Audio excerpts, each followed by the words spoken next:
I'm Joel Miller, and welcome to the first tutorial with Freedom Life Financial Group and Security National Life. I'm the president of Freedom Life Financial Group, and I'm excited to be here today.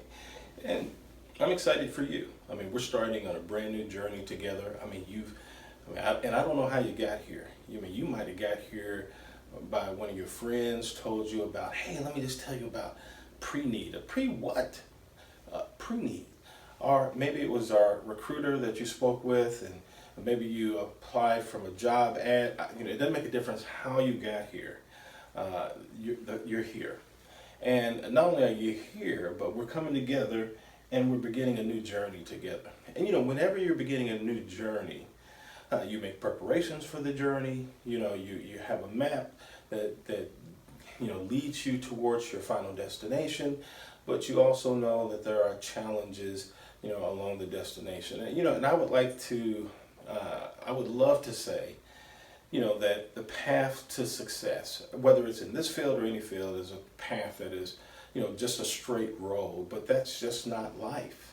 I mean, there's curvatures, there's ups and downs. Not only has my life in many ways looked like this, actually, if not only would it be this road, but it would probably be some tires burning and some cars crashed and a whole bunch of other things littered along this road, that would, be the allegory of my life, as I've travailed through, just trying to make things happen.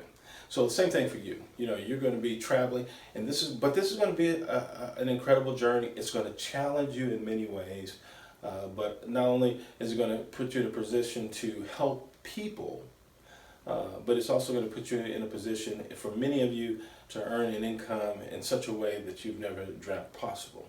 And I can tell you for myself, when I first started in this industry, I never thought that, I could make the kind of money that I've made here. It's interesting. Before I started on this journey, I had been in a position where I was making $100,000 a year, which I had never thought really that would happen. But I never thought I could be in a position where I could make 10, 15, 20, 30, 40, 50, $70,000 in a month and more. So that possibility is here, much more, but you have to be strategic, in preparation, and strategic as you go forward in this industry. But I promise you, the opportunity is here. But here's the thing.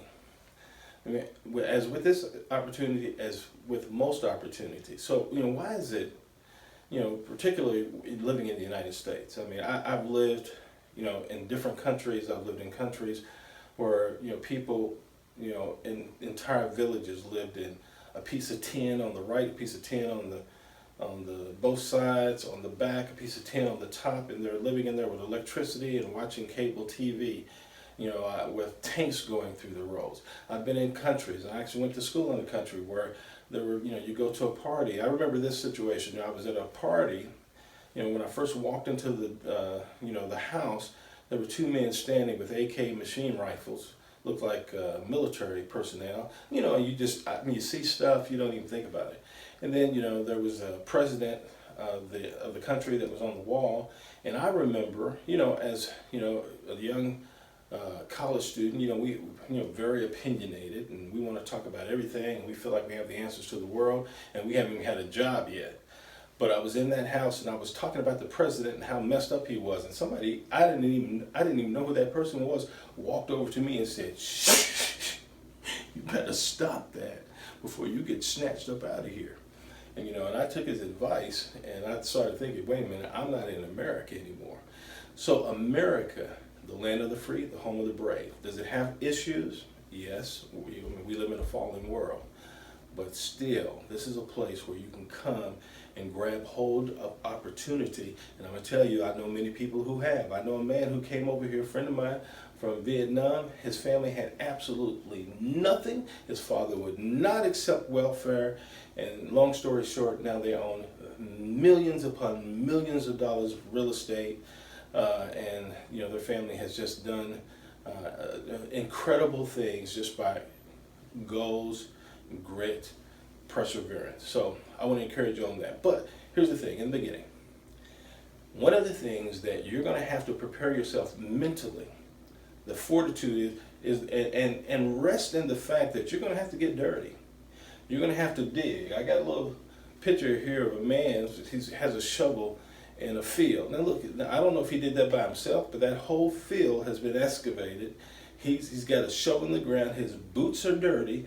Now I don't know what he's going to put there. Is he going to put a pool there? Is he going to put a house there? Is he going to transform that stuff? Is there going to be a garden that's going to grow fruit? Is it for agricultural purposes? I don't know what it is, but here's the thing. I know before you get the rewards, you have to dig in the dirt.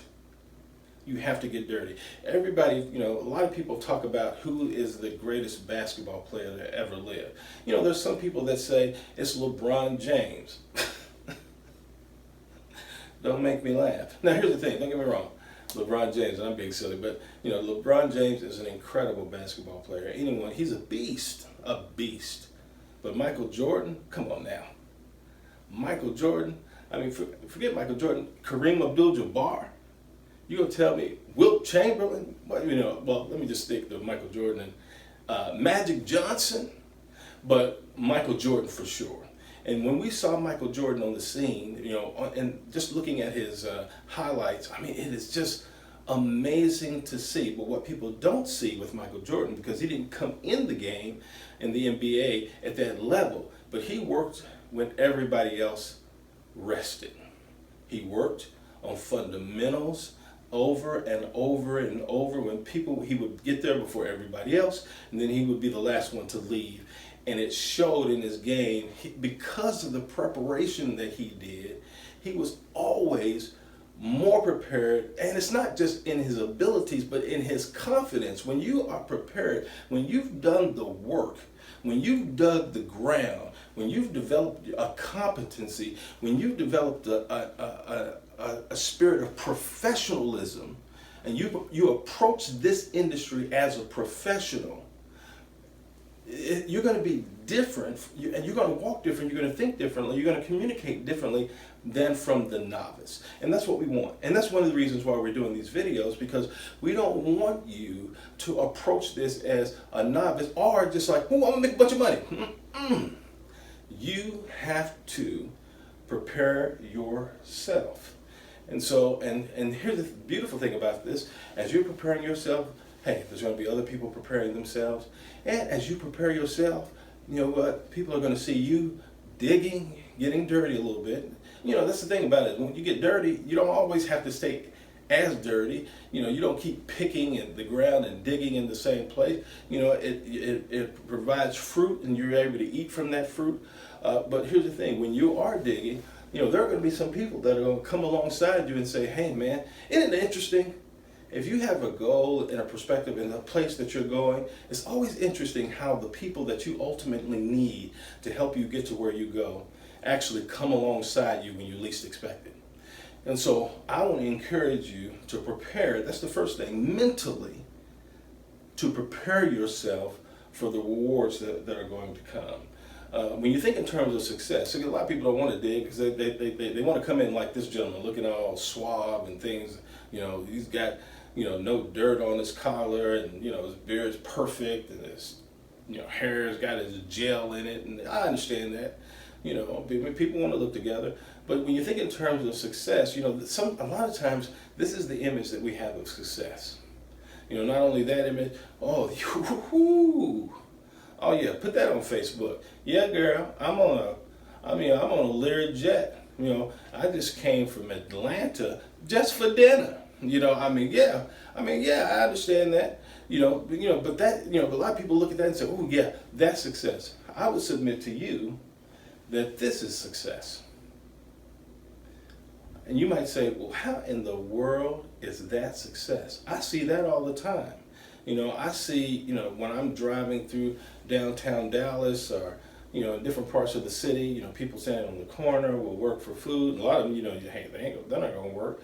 But you might be dismissive of people, but, a lot of times when we look at somebody and we say, that absolutely is not success. What I would say is, that's success simmering.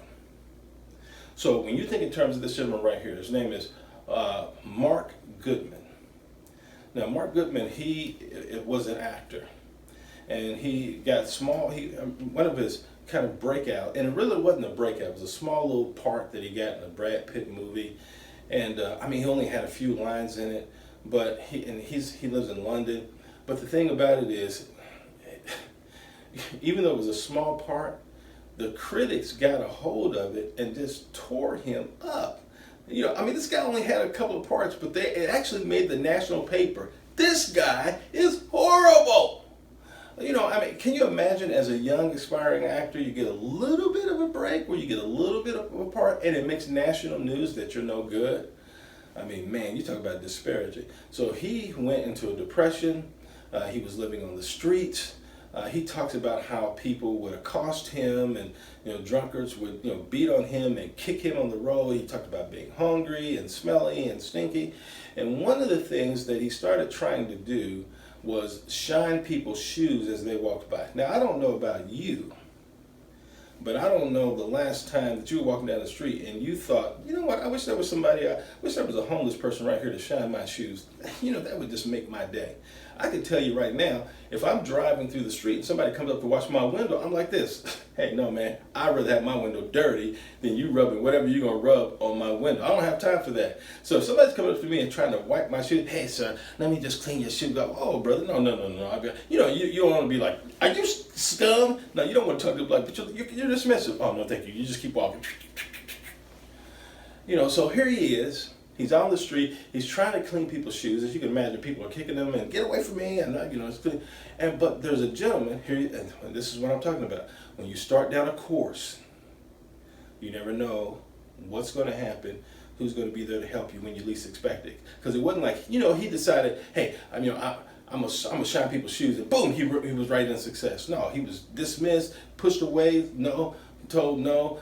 People tried to steal his little shoe shine stuff that he had.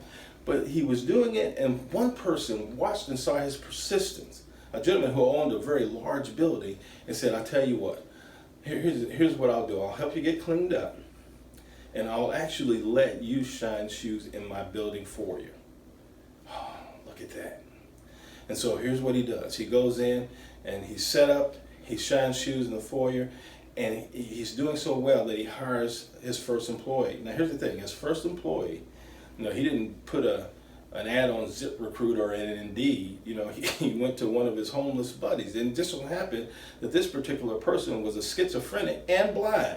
Now, it's one thing to be schizophrenic. It's another thing to be blind. It's another thing to be schizophrenic and blind. I'm just thinking about, I think it was 4 or 5 years ago, I was at a Walmart. I was at the deli section, and I wanted to get a sandwich. And I ordered a sandwich, and the person, I noticed when they were talking to me, they were kind of looking to my right and to my left, and I told them what sandwich I wanted. I really dismissed it. Then the person started feeling around for the different things, the meat, the bread, made my sandwich, the mustard, and then when he went to cut my sandwich, I kid you not, as God is my witness, he cut my sandwich with the sharp side of the knife up, with his hand on it, doing like this. And I thought, oh my goodness, this guy's blind. He can't even see that he has the wrong side of the knife up. But here's the thing, can you believe this? You have people that, have relatively good mental health. They have the ability to see, and they don't want to work. They don't want to face any challenges. But Mark hired this gentleman. They continue to grow.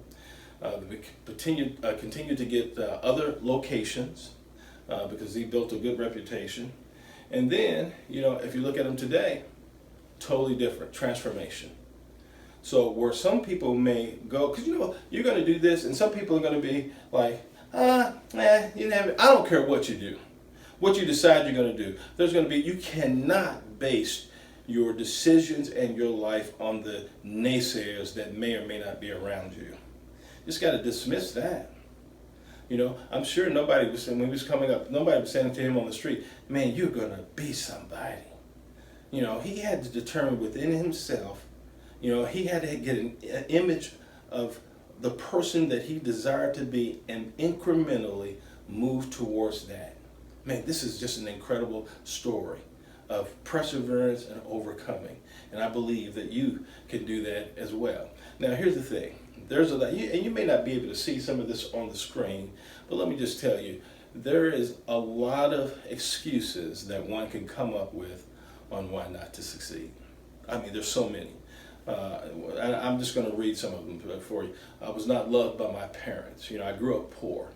I didn't go to college. I didn't finish college. I went to college, but I didn't finish college. And so, hey, I can't expect to get a good job because I didn't finish college. And I'll tell you in subsequent videos, I'm going to tell you the last thing I ever want is a job. I want an opportunity. I don't want somebody to tell me, this is what you can make it no further. While other people who are incompetent are making the same money that I'm making. No way. Other excuses. There's no jobs for my major. I went to college, but my major doesn't translate into anything. People are racist. That's the reason why I can't get ahead. It's the old racist man. He's keeping me down. Our people are sexist. And listen, I'm not saying that there's not issues in the world. We live in a fallen world, but to live in excuses. I don't have a car. I was unjustly fired. I'm too young. I'm too old. I don't have enough money. I don't have the right connections. I don't have enough time. If I had more time, I could do more. I don't know how to do it. If I knew how to do it, Joe, you can't blame me. I just don't know how to do it. My friends don't believe in me. I'm too shy. And I'm going to tell you right now, and forget that too shy. I had one woman that worked for me that, she was she told so much pretty neat. I called her mumbles because I could never understand what she was saying. She would mumble to me. It was really like a television show. I would say, hey, how did you sell all this? This pretty neat.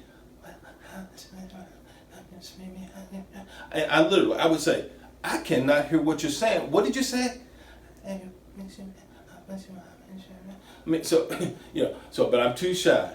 I don't know what I want. I can't find a mentor. My appearance is holding me back. My teeth aren't straight. If I could just get my teeth fixed, if I could just get braces, if I could just get a tummy tuck, it's too hard. I'll start tomorrow. I would start today. And I'm tired. I'll start tomorrow. Plus, another episode of Seinfeld's coming on. And I really want to watch that. Or I don't know where to begin. It's too difficult. I never have any luck. I'm afraid of making a mistake. It's too risky. On and on and on and on. And we all have excuses. I have excuses. Trust me, I have excuses. But you know what? I don't even want to hear my own excuses. So I definitely don't want to hear yours. Because I don't want to hear mine. That's the thing. People who are going somewhere, we want to be focused on the solutions and not the problems. Not to say that we don't have problems, but we don't want to focus on the problems. We want to focus on the solutions. And we want to be around people who are focused on solutions. It's just, if the air is lighter. There's critical thinking, you're problem solving, you're transforming. Because when you go to another level, you have to transform who you are to get to that next level. But it's good to do it in community like what we're doing, where you don't have to just do it on your own. And I will say this, yes, there's challenges, but a life without challenges is boring. Who wants to go to a movie where there's no challenges in the movie? One of my favorite movies is, Star Wars. Think about it, Luke Skywalker. This brother, which I love Luke Skywalker, this brother had heart. So he and his twin sister were separated at birth. Why? Because his mother died, because the daddy went crazy, so the mother died of a heartbroken spirit. And then the daddy went to the dark side with the devil, if you will, and became a powerful nemesis that was trying to kill him. So his mother died and his daddy's trying to kill him. Then he fights his daddy, and his daddy chops his hand off. Now here's the thing. It's one thing when you get a spanking. It's another thing when you get a smack. It's another thing when your daddy chops your hand off. Chops the brother's hand off.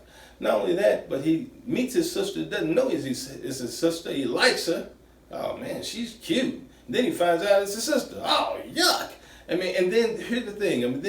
He fights his dad to the death and takes his dad's mask off, and his dad's like, Luke, I knew you were good. Thank you. I mean, you're seeing all of this thing. You're like, you're looking at this movie. I don't know if you were coming to Star Wars, but I was like, this is awesome. But who wants to go? Luke.